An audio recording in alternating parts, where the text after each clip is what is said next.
Bora lá então, Dona Mariana.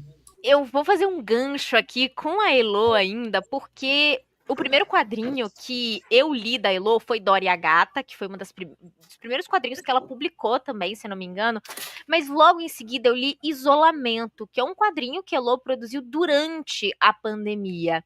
E a obra que eu vou comentar fala justamente desse período da história do mundo, da história recente do mundo, mas em específico da história recente do Brasil, que às vezes parece que nem aconteceu, né? Quando a gente para pensar que há, sei lá, 4 anos atrás, a gente estava todo mundo fechado dentro de casa, dando banho nas compras do supermercado, todas as medidas de restrição social mais que necessárias para aquela época, a gente esquece um pouco que isso aconteceu, né? A gente meio que passou esse momento, mas a memória ela é muito importante. E é justamente sobre isso que se. Peraí, gente, deixa eu. Porque eu não tenho uma edição física, né? É justamente sobre isso que se trata Dormindo Entre Cadáveres, um quadrinho do Felipe Paruti, quadrinista que a maioria das pessoas já devem ter ouvido falar, com Já Era, com Apocalipse, por favor, enfim. E esse quadrinho não é só do Felipe Paruti, ele também é do Luiz Moreira Gonçalves. Esse vocês provavelmente não escutaram falar ainda, porque ele não é quadrinista, ele é médico. O Luiz Moreira Gonçalves viveu a pandemia no seu ápice num hospital de campanha em Rondônia. E ele viu, depois de passar por aquilo tudo, ele viu que ele precisava contar aquela história, ele precisava colocar no papel tudo aquilo que ele tinha experimentado, tudo aquilo que ele tinha testemunhado. E a Comic Zone vai publicar esse quadrinho, eu tô falando aqui antecipadamente, mas esse quadrinho vai ser lançado muito em breve pela Comic Zone, ele vai entrar em pré-venda na quarta-feira, então eu já vou dizer assim, logo no início da resenha, gente, isso aqui é mais que essencial para a gente não esquecer que mais de 700 mil pessoas morreram no Brasil de Covid. Eu vou pesar o rolê de novo, né? Vou voltar ali num assunto bem sério, porque a pandemia, ela foi um momento que nos marcou, mas ao mesmo tempo, várias das coisas que o Luiz conta nesse quadrinho, elas não foram vivenciadas por nós. No máximo, a gente conheceu alguém, a gente teve entes queridos que sofreram isso, mas ele viveu como médico toda a situação de 2021, em que no Brasil morriam cerca de 3.000 pessoas por dia. É difícil pensar hoje, quando a gente chega na curva da Covid, olha lá que hoje no Brasil morre tão pouca gente, ainda bem, né? Mas é uma história que começa não com o Luiz, ela começa justamente com o Felipe Paruti. Volta só isso. Ela começa justamente com o Felipe Paruti, quando ele recebe uma mensagem do Felipe não, perdão, do Luiz, dizendo que ele queria contar essa história, mas ele pensou, esse negócio, escrever isso, talvez não seja muito a minha praia. Eu vou fazer um quadrinho. E aí ele chamou o Felipe, convidou o Felipe para embarcar nessa história.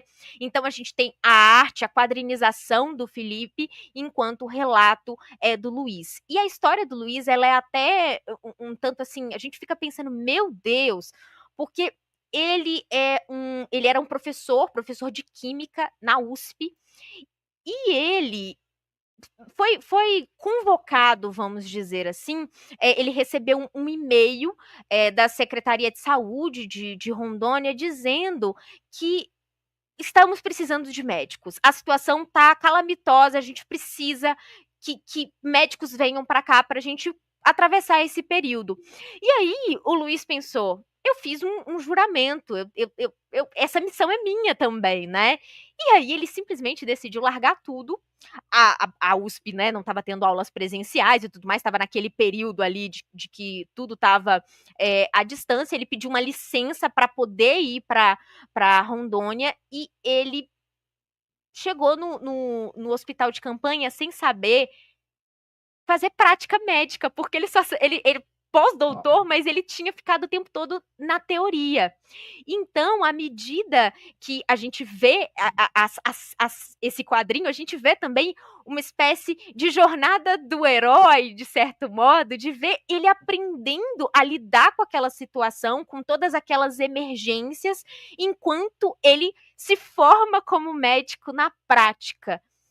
Ao mesmo tempo, é assustador, mas dá um conforto muito especial quando a gente vê que ele consegue salvar algumas vidas. É claro, são muito poucas que são salvas nesse momento da pandemia, o número de baixas era muito maior. Nessa cena aí, ele tá mostrando um pouco de como que era a rotina da UTI. E uma coisa que ele coloca muito na história, e o Felipe representa isso muito bem graficamente, são as onomatopeias. Ele fala que o barulho do inferno deve ser o barulho de uma UTI, de um hospital de campanha desses. Então, aquele barulho em que são várias máquinas funcionando ao mesmo tempo, várias pessoas lutando pela vida ao mesmo tempo. Quando a gente para pensar nisso, eu não tenho vocação nenhuma para medicina, mas quando eu paro para pensar e me colocar no lugar dele, é justamente esse o meu rosto, sabe? Imagina a sensação de ver uma pessoa falando, doutor, por favor, eu não quero morrer antes de ser entubado. É exatamente isso que o Felipe, perdão, que o Luiz ouviu dia após dia, várias vezes por dia. Então, gente, esse é um quadrinho que fala sobre o dever de memória. A gente vê isso, por exemplo, com Paco Roca, a gente viu isso com Okinawa, que o Kim comentou. A gente tem o dever de memória como um assunto muito querido dos quadrinhos, mas a gente normalmente está olhando para fora. Aqui no Brasil, a gente viveu essa pandemia de um jeito calamitoso, né? A gente passou por situações terríveis, como eu disse, a ponto de morrer tanta gente. Mas, ao mesmo tempo, se a gente não fala sobre isso, se a gente não olha para trás e se não tem histórias como essa contada pelo Luiz e pelo Felipe, a gente não lembra que a gente viveu a pandemia, porque parece muito longe, parece que faz muito tempo que a gente dava banho nas compras, parece que faz muito tempo que a gente passava álcool em gel toda vez que a gente entrava em um lugar. Essa cena das valas, dos corpos sendo enterrados assim, de um jeito assustador, é meio que um lembrete de que não dá pra isso ficar no passado, não dá pra gente achar que foi um ponto final, sabe? Porque não foi. Eu tô falando aqui, eu tô ficando até emocionada porque esse quadrinho, ele provoca muitas sensações na gente. Você se coloca na pele do médico, você relembra as coisas que você viveu, se você perdeu alguém, esse quadrinho talvez desperte algumas sensações um pouco mais intensas e pode te afetar de outra maneira ainda, né? Eu graças a Deus, não perdi ninguém muito próximo, mas conhecidos, colegas de trabalho de outra época. E assim, você passa um filme mesmo na cabeça, e aí você olha aquilo tudo e pensa, a gente sobreviveu, nós estamos aqui para contar essa história, né, coletivamente, mas quando a gente vê histórias específicas, quando a gente vê esse relato tão pungente mesmo, esse relato tão intenso que era uma necessidade, um grito que estava abafado ali, a gente percebe que assim, gente, quadrinho é muito foda. Quadrinho é uma linguagem fantástica. Quadrinho é possível contar um pouco de tudo com quadrinhos. E é muito importante a gente ver a pandemia retratada dessa forma. De verdade, para mim é um dos gibis do ano, sem dúvidas.